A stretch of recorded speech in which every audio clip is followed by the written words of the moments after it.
Going back to how the sort of UN was formed, I think there was a very conscious attempt to avoid some of the mistakes that led to the failure of the League of Nations, the UN's predecessor body.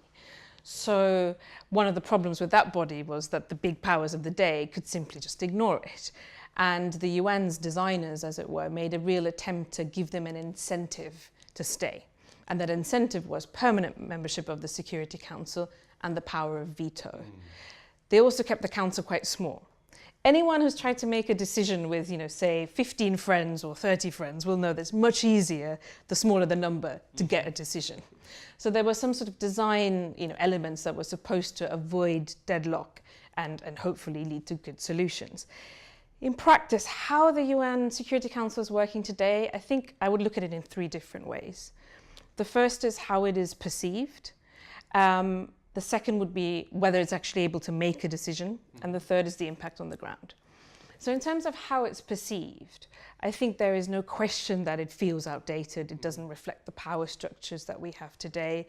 Can we really say that France is a bigger power than India, or the UK is a bigger power than Japan or Germany?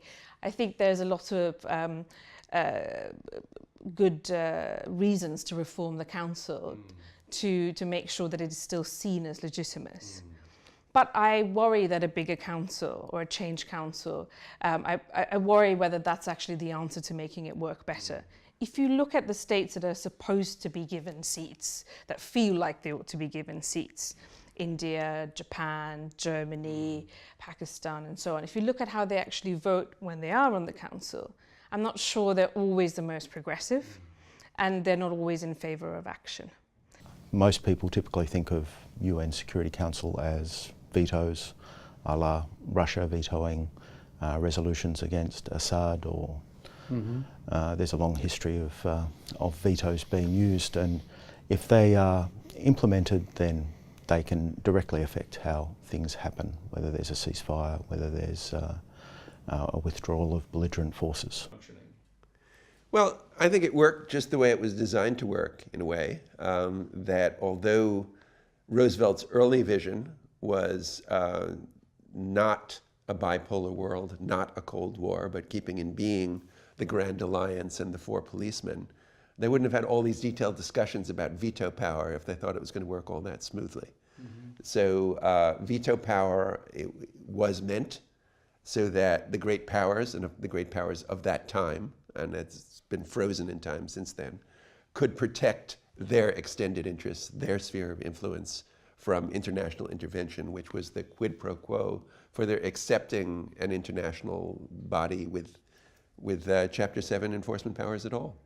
If people felt, if American leaders, but this could apply as well to Russian leaders or Chinese leaders, felt that there were advantages to a solution which achieved international consensus and support over unilateral or coalition of the willing solutions, that would make them go in another direction. But their perception now is that there are very few offsetting advantages.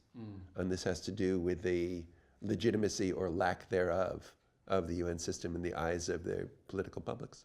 And the Security Council, yes, it needs to, it needs to perhaps maybe up its game. There's need for reform. The argument of reform is still ongoing in relation to, and I think perhaps you find out that the Commission on Human Rights was reformed to the Human Rights Council. UNDP, in relation to development, also perhaps maybe needs a little bit of pepping up. But the Human Rights Council, because of the major role in relation to peace and security. Now, for example, it's a political body. And in relation to human rights and things like that, they don't want to do human rights a lot because of the sensitivity.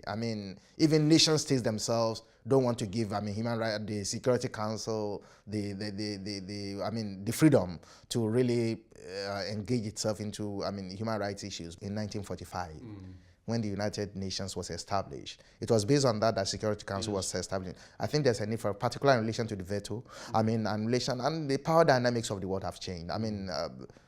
The developing world, African countries, Asian countries play a very big role in world affairs now. So there's a need for, a big reform in that regard to create much more inclusive multilateralism, which will actually help in making the UN Security Council much more effective in its role as as a council that looks after world peace and security. Security Council is in many ways a mirror of the world it seeks to govern. When that world is broadly harmonious, the Security Council is able to act with some forcefulness against the world's more minor conflicts.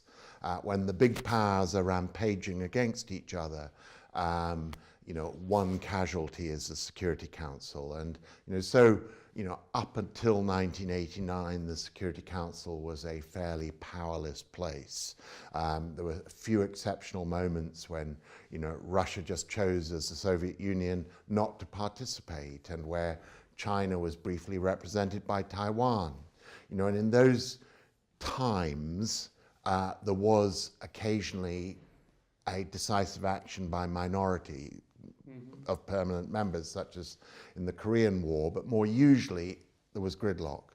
There was then a period from 1989 with the fall of the Berlin Wall through to the early years of this century, when there was a relatively harmonious time in the Council, and they were able to turn their minds to solving conflicts in Africa, taking on some of the more difficult long-term conflicts in the Middle East, and anything seemed possible. And the Security Council began to aggregate power unto itself.